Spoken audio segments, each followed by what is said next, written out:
Good morning students. बच्चों, आज हम कंटेम्प्रेरी इंडिया एंड एजुकेशन में आपको इक्वलिटी ऑफ एजुकेशनल अपॉर्चुनिटीज़ के बारे में आपको बताएंगे, यानी शैक्षणिक अवसरों में समानता। शिक्षा में समानता और जो निष्पक्षता का संप्रत्यय है, ये वर्तमान समय में आय की वितरण में निष्पक्षता को भी भ्रमित करता है, अधिक भ्रमित हुआ है। सामाजिक और भौगोलिक संदर्भों के आधार पर भी हम देखें कि जनसंख्या स्तर की आवश्यकताओं और उनकी जो शैक्षणिक उपलब्धियां हैं, जो ज़रूरतें हैं, वो अलग अलग होती हैं, भिन्न होती हैं। पर्यावरण, चाहे इतिहास या आर्थिक व्यवसाय, इसमें विशेषकर क्षेत्रों की बात है। प्राथमिक शिक्षा का एक प्रावधान करना है। जो व्यक्ति भी विकासशील या प्राथमिक सुविधाओं के आरंभ में लक्षित है तथा जो अपने पर्यावरण को भली भांति समझते हैं और विकसित करने में वो समर्थ बनती हैं, तो प्राथमिक शिक्षा की सार्वभौमिकता शिक्षा का मुख्य उद्देश्य है। इस प्रकार से इस अध्याय में जो भी आपको ये equality of opportunities in education है, इस अध्याय में, इस टॉपिक में भारत सरकार द्वारा समानता और निष्पक्षता के लिए उठाए गए विभिन्न प्रकार के कदमों की हम चर्चा करेंगे। सबसे पहले देख लेते हैं कि इक्वलिटी क्या है, समानता क्या है। असमानता तथा शोषण को पैदा करने वाले सभी कारकों को दूर करने के उपरांत सभी व्यक्तियों को समान अवसरों को उपलब्ध कराना ही समानता है। यानी हम कह सकते हैं equality means the equal availability of opportunity to every individual in the independence India. यानी स्वतंत्र भारत में सभी को समान अवसर उपलब्ध हों, चाहे वो किसी भी लिंग से है, जाति से है, धर्म से है, वर्ण से है, किसी भाषा से है, किसी भी राजनीति से है, किसी भी अन्य दृष्टिकोण से हम उसको देखते हैं। राष्ट्रीय और जो उसका सामाजिक उद्गम है, चाहे वो किसी भी प्रकार से है, चाहे वो आर्थिक रूप से पिछड़ा हुआ है, किसी भी संदर्भ में हम इसको लें, समानता का अर्थ ये नहीं लिया जाना चाहिए कि सामर्थ्य में सभी लोग समान हैं। हमें ये मानना चाहिए कि चाहे वो किसी भी लिंग से, धर्म से, जाति से, वर्ण से, राजनीति से या अन्य आर्थिक रूप से कैसे ही है, उस सभी को समान समझा जाना चाहिए। व्यक्ति जन्मजात जो उसकी अर्जित जो विशेषताएं हैं, उसमें एक दूसरे से थोड़ा बहुत भिन्न होते हैं, लेकिन सरकार को अपनी ओर से एक कानून इस प्रकार का संविधान में लिखित किया गया है कि सभी को शिक्षा के समान अवसर उपलब्ध करवाए जाएं। शैक्षिक अवसरों में समानता का भाव है कि सभी व्यक्तियों को लिंग, जाति, भाषा, वर्ण, रंग, राजनीतिक विचारधारा, राष्ट्रीय और सामाजिक उत्थान, धार्मिक और आर्थिक स्थिति या जन्म आदि को ध्यान में न रखते हुए प्रत्येक उपयुक्त व्यक्ति को शैक्षिक अवसरों और सुविधाओं को उपलब्ध कराना, ये शैक्षिक समानता से है। यानी समानता के अभिप्राय से हम स्पष्ट कर सकते हैं कि मूल रूप से सभी व्यक्तियों को समान समझना, चाहे उनमें समानता है चाहे नहीं है, फिर भी उनको समान आगे बढ़ने के अवसर प्रदान करना ही इक्वलिटीज अपॉर्चुनिटी इन एजुकेशन है। इसके बारे में समय समय पर काफ़ी विचार होते रहे हैं। लेकिन जो इक्वलिटी अपॉर्चुनिटीज़ की बात आती है, इसमें संविधान की कुछ धाराएं हैं जिनमें जैसे अनुच्छेद 28, 29, 30 एंड 350 एंड 351,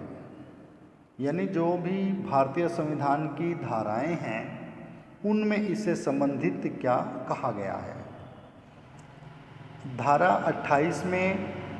धार्मिक निर्देशों के लिए उपस्थिति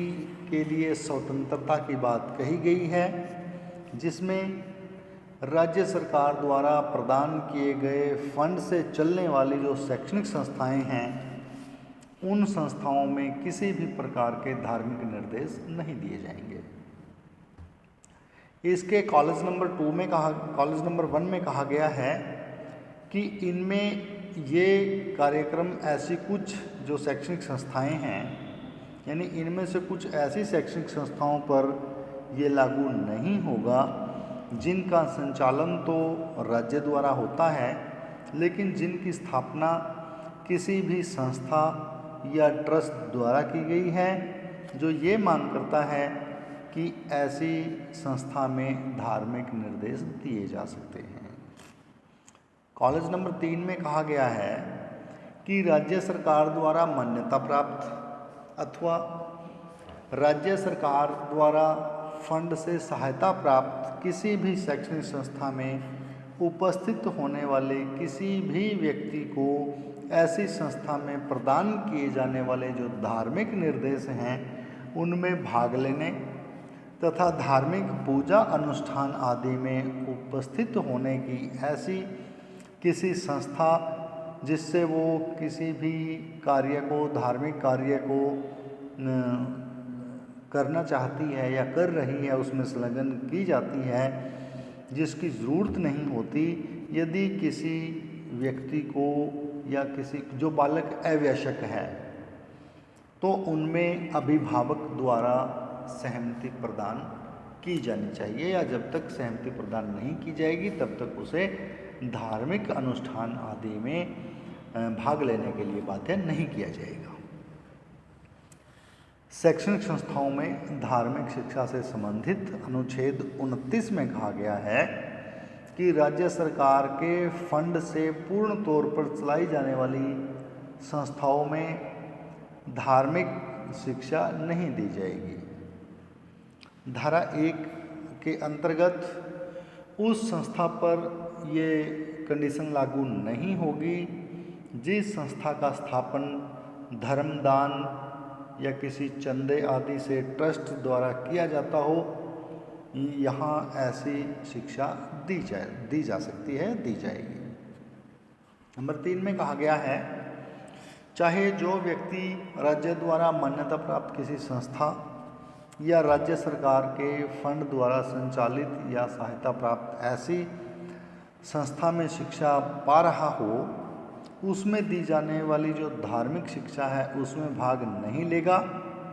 या उस संस्था में धार्मिक स्थान में पूजा आदि में हिस्सा नहीं लेगा जब तक कि ऐसा व्यक्ति वो यदि वह नाबालिग है तो उसके अभिभावक उसे आज्ञा न देते हों, उनमें वो भाग नहीं लेगा। धारा 29 के अंतर्गत अल्पसंख्यक वर्गों के हितों के संरक्षण की बात कही गई है। भारतवर्ष तथा इसके किसी भी भाग में रहने वाले नागरिकों को, किसी भी वर्ग को अपनी अलग भाषा, लिपि, संस्कृति आदि होती है तो उसे बोलकर दूसरों तक पहुंचाने का अधिकार है। नंबर 2 में कहा गया है, धारा 29 के अंतर्गत किसी भी नागरिक को राज्य द्वारा चलाई जाने वाली संस्था अथवा राज्य के फंड की सहायता से चलने वाली संस्था में, शैक्षणिक संस्थाओं में केवल धर्म, संप्रदाय, जाति, भाषा या इनमें से किसी एक के आधार पर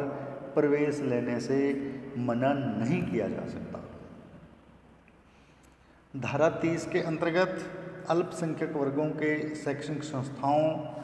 को स्थापित करने और उनका प्रबंधन करने के अधिकार की बात कही गई है। यानी सभी अल्पसंख्यक जो वर्ग हैं वो अपने धर्म या भाषा,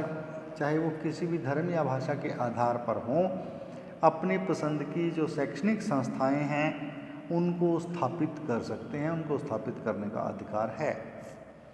शैक्षणिक संस्थाओं को ग्रांट की जहां सरकार की बात आती है, उसको चलाने के लिए राज्य सरकार किसी भी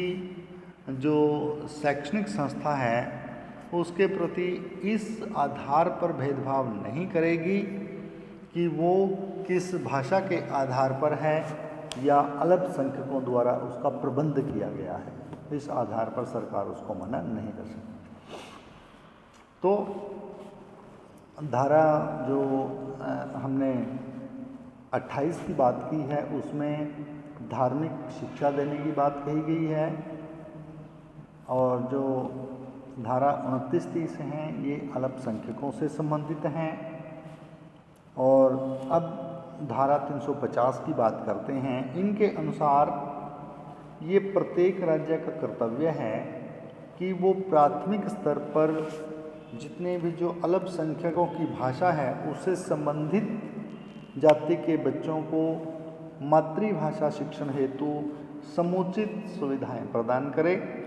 और राष्ट्रपति किसी भी राज्य को दिशा निर्देश दे सकता है जिसे वो इन सुविधाओं की व्यवस्था हेतु आवश्यक समझे। धारा 351 बताती है कि राष्ट्रीय भाषा का विकास केंद्र सरकार का मुख्य उत्तरदायित्व है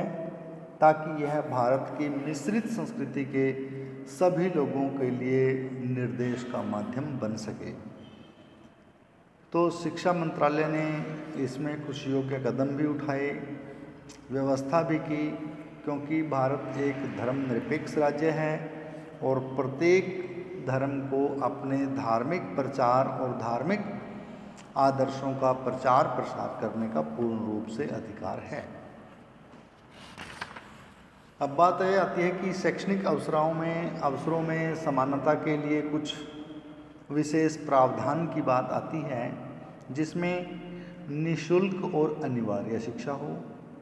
छात्रवृत्तियां प्रदान की जाएं, डिस्टेंस एजुकेशन दी जाए, शिक्षा सभी के लिए हो, स्त्री शिक्षा को महत्व दिया गया, विकलांगों के लिए शिक्षा पर जिक्र किया गया, अल्पसंख्यकों की शिक्षा पर जिक्र किया गया, अनुसूचित जाति और जनजाति की शिक्षा और प्रौढ़ शिक्षा पर विचार करके ही हम सब के लिए शिक्षा के समान अवसर उपलब्ध करवा सकते हैं। तो भारत में समानता को प्रभावित करने वाले कुछ कारक हैं कि किस प्रकार से भारत में शिक्षा समान रूप से नहीं चल पाई। ये शिक्षा आयोग जो आज़ादी के बाद 1964 और 66 का था, उसमें भी इन अवसरों को प्रभावित करने के लिए कुछ उत्तरदायी कारण रहे हैं। शिक्षा का जो प्रावधान करने के लिए क्षेत्रीय असंतुलन, यानी देश में विभिन्न क्षेत्रों में इसका बंट जाना या विभिन्न क्षेत्रों में गुणवत्ता संपन्न संस्थाओं का अभाव। दूसरा है आय में असमानता, जो सामाजिक विभिन्न वर्गों को प्रभावित करती है या उनकी जो शक्ति है, उनकी जो सामर्थ्य है, उसके अंतर का उत्तरदायित्व तो आर्थिक पक्ष बनता है। ग्रामीण और जो शहरी बच्चे हैं उनकी पृष्ठभूमि में या जो उनकी जो सोच है उसमें एक व्यापक अंतर होना। बच्चों के अभिभावकों में अंतर, यानी कुछ शिक्षित और अशिक्षित जो माता पिता हैं जो अंत में शिक्षा की आवश्यकता पर प्रभाव डालते हैं। शिक्षा के सभी क्षेत्रों और अवसरों में लड़कों और लड़कियों की शिक्षा में अंतर, सामाजिक रूप से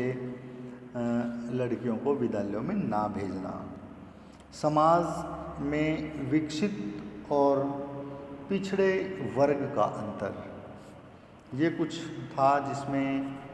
कि क्या क्या दिक्कतें आई हैं जो भारत में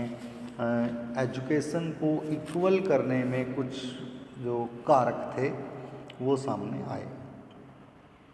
यानी साक्षरता प्रसार इतना नहीं था, इसी वजह से भारत में ये दिक्कतें आई हैं। तो भारत में शिक्षा में समानता को प्राप्त करने के लिए कुछ प्रयास किए गए, जिसमें विद्यालय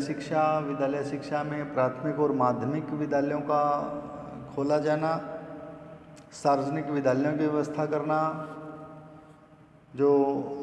नवोदय विद्यालय हैं उनकी स्थापना करना, पब्लिक स्कूलों में स्थानांतरों के लिए आरक्षण देना और प्राथमिक शिक्षा का सार्वभौमिकरण करना, माध्यमिक शिक्षा के लिए औपचारिक और अनौपचारिक कार्यक्रम तैयार करना, उच्च शिक्षा लागू करना और नारी शिक्षा लागू करना, अनुसूचित जाति की शिक्षा, अनुसूचित जाति जनजाति की शिक्षा, शैक्षिक दृष्टि से पिछड़े वर्ग या पिछड़े क्षेत्रों में रहने वाले लोगों के लिए शिक्षा, विकलांगों के लिए शिक्षा, व्यावसायिक शिक्षा लागू करना, प्रौढ़ शिक्षा देना और पत्राचार शिक्षा आदि के माध्यम से ऐसे कदम उठाए गए जिसमें कि इक्वलिटी लाई जा सके। तो बच्चों, ये था जो हमने इक्वल अपॉर्चुनिटीज़ ऑफ एजुकेशन की बात कही। कल हम नेक्स्ट टॉपिक पर बात करेंगे। आज के लिए इतना ही। धन्यवाद।